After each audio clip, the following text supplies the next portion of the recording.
नमस्कार, Shete homeo clinic के इस चैनल में आपका स्वागत है।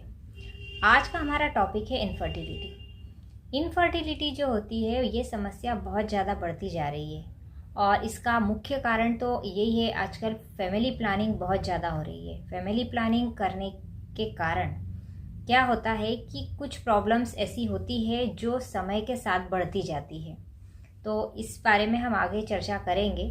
सबसे पहली बात तो ये है कि इनफर्टिलिटी जो होती है वो महिला और पुरुष दोनों को हो सकती है। महिलाओं में कुछ कारण है, पहले की ये कारण है कि अंडे ठीक से नहीं बनना, उसके बाद अंडों का साइज़ ठीक से नहीं बनना, या सही समय पर रैप्चर ना होना, या फिर एक की क्वालिटी अच्छी ना होना। ये कुछ कारण हैं, तो ये महिलाओं के साथ देखे जाते हैं। पुरुषों के साथ में मुख्य कारण होता है स्पर्म को लेकर के, स्पर्म की क्वालिटी, काउंट, ये सारी चीज़ें देखी जाती है। तो ये तो सिर्फ कारण है, लेकिन ये होता क्यों है उसका कारण दूसरा है। उसका कारण ये सबसे पहला तो ये इनफर्टिलिटी का मुख्य कारण है कि आपकी एज फैक्टर। अगर आपकी एज बहुत ज़्यादा है, आपकी ज़्यादा एज में अगर आपकी शादी होती है तो ये आपका इनफर्टिलिटी का कारण हो जाता है। क्योंकि क्या होता है कि जो एग की क्वालिटी है और स्पर्म की क्वालिटी है, एज बढ़ने के साथ साथ इनकी क्वालिटी जो होती है वो उसमें अंतर आने लग जाता है। इनकी जो क्वालिटीज़ होती है वो कम एज में बहुत अच्छी होती है। इसका जो साइज़ है और इसका जो काउंट है, स्पर्म का काउंट, वो भी धीरे धीरे कम हो जाता है। तो ये बात ध्यान रखिए कि एज सबसे मेन फैक्टर होता है। एज फैक्टर जो है वो सबसे मेन है आपकी इनफर्टिलिटी का। उसके बाद दूसरा कारण होता है महिलाओं के, मैंने जैसे कि बताया कि एग से रिलेटेड प्रॉब्लम होती है। तो ये सब तो कारण है, लेकिन आप हमेशा ध्यान रखिए कि अगर आपकी शादी समय पर नहीं होती है तो आपको ये इनफर्टिलिटी का सामना इन फ्यूचर करना पड़ सकता है। क्योंकि उसका कारण आपकी सोच है। जब शादी होती है तो हर व्यक्ति ये सोचता है कि हम थोड़ा सेटल हो जाए, उसके बाद में बच्चे को कंसीव करेंगे।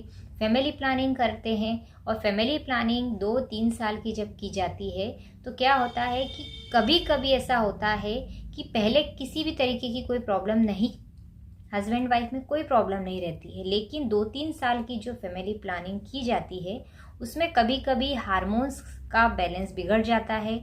और हार्मोन्स का बैलेंस बिगड़ने के चलते क्या होता है कि महिलाओं को कभी कभी मैंने देखा है कि थायराइड का प्रॉब्लम हो जाता है, पुरुषों में डायबिटीज़ का प्रॉब्लम हो जाता है। तो ये भी धीरे धीरे इनफर्टिलिटी की तरफ बढ़ने लग जाता है। तो मैंने ऐसे कुछ अपने यहाँ केसेस देखे हैं जिनकी मैं खुद फैमिली डॉक्टर रही हूँ। जिन लड़के और लड़कियों का ट्रीटमेंट मुझसे चला है आफ्टर मैरिज, उनके साथ पहले कोई प्रॉब्लम नहीं थी, लेकिन जब शादी होने के बाद 2-3 साल उन्होंने कंसीव नहीं किया, फैमिली प्लानिंग किया, और उसके बाद जब उन्होंने कंसीव करना चाहा तो उनको कई सारी प्रॉब्लम्स हो गई। किसी को डायबिटीज़ का प्रॉब्लम हो गया, हार्मोन्स का प्रॉब्लम हो गया, ब्लड प्रेशर का प्रॉब्लम हो गया, या कुछ इसी तरीके की प्रॉब्लम्स हो जाती है जिनका स्पर्म काउंट कम हो जाता है। कभी कभी महिलाओं में कंसीव करने की क्षमता खत्म हो जाती है, यूट्रस से रिलेटेड प्रॉब्लम हो जाती है। तो ये जो प्रॉब्लम थी पहले नहीं थी, लेकिन 2-3 साल की जो गैप हुई उस गैप में उन्हें ये प्रॉब्लम हो गई। तो मैं आपको एज ए डॉक्टर एक एडवाइस यही दूंगी कि आप फर्स्ट बेबी कंसीव करने में देरी ना करें। आजकल खान पान इतना ज़्यादा मिलावट वाला आ रहा है कि जिससे हमारे शरीर में कई तरह के हार्मोन्स चेंजेस आ जाते हैं। कई बारी स्ट्रेस भी इसका कारण बनता है। स्ट्रेस का माहौल भी इतना ज़्यादा हो चुका है कि छोटी छोटी चीज़ों में व्यक्ति स्ट्रेस लेने लगा है, और पूरी लाइफस्टाइल ही उसकी इतनी ज़्यादा स्ट्रेस भरी हो चुकी है कि उससे भी हार्मोन्स का बैलेंस बिगड़ने लगा है। तो आप ये बात हमेशा ध्यान रखिए। मैं अपने हर पेशेंट को ये बात कहती हूँ कि हम समझते हैं कि जब शादी होती है उसके बाद हर कपल अपने आप के लिए टाइम देना चाहता है, लेकिन आप ध्यान रखिए ये सब चीज़ें उस समय होती है जब आपकी सही एज में शादी हुई हो, आपके साथ किसी तरीके का कोई प्रॉब्लम ना हो, आप स्वस्थ हो, सही हो और अच्छे हो। लेकिन अगर आपकी शादी ज़्यादा समय के बाद होती है, ज़्यादा डिले हो जाती है, बाद में शादी होती है, तो उस समय आपको कंसीव करने में ज़्यादा और देर नहीं करनी चाहिए, वरना फिर वही स्थिति शुरू हो जाती जाती है कि कभी इस डॉक्टर के पास दिखा रहे हैं आप, कभी उस डॉक्टर के पास दिखा रहे हैं, और इसी तरीके से आपका स्ट्रेस और ज़्यादा बढ़ता जाता है। और फिर माहौल यहाँ तक आ जाता है कि मैंने खुद ने देखा है कि डिवोर्स की स्थिति भी देखी है। इस एक छोटी सी प्रॉब्लम की वजह से हस्बैंड वाइफ में कई तरीके का प्रॉब्लम क्रिएट हो जाता है। तो फैमिली के अंदर अगर आपको अच्छे से ट्रीट करना है, रहना है, परिवार को अच्छे से खुश रखना है, तो आप किसी भी तरीके का रिस्क ना लीजिए।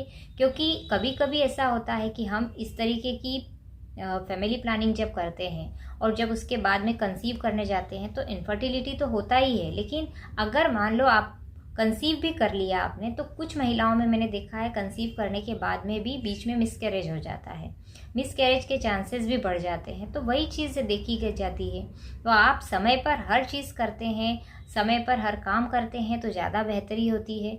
और आपको अगर ये जानकारी अच्छी लगी हो तो इसको लाइक कीजिए, शेयर कीजिए, सब्सक्राइब कीजिए, क्योंकि ये सारी प्रॉब्लम्स न्यूली मैरिड के साथ देखी गई है। और आप इस बात को सब समझते हैं कि आज का जो माहौल है और आज की जो स्थिति है वो स्ट्रेस हर किसी को देती है, और जिसकी वजह से हर किसी को कहीं ना कहीं शारीरिक रूप से कुछ ना कुछ परेशानी होती है।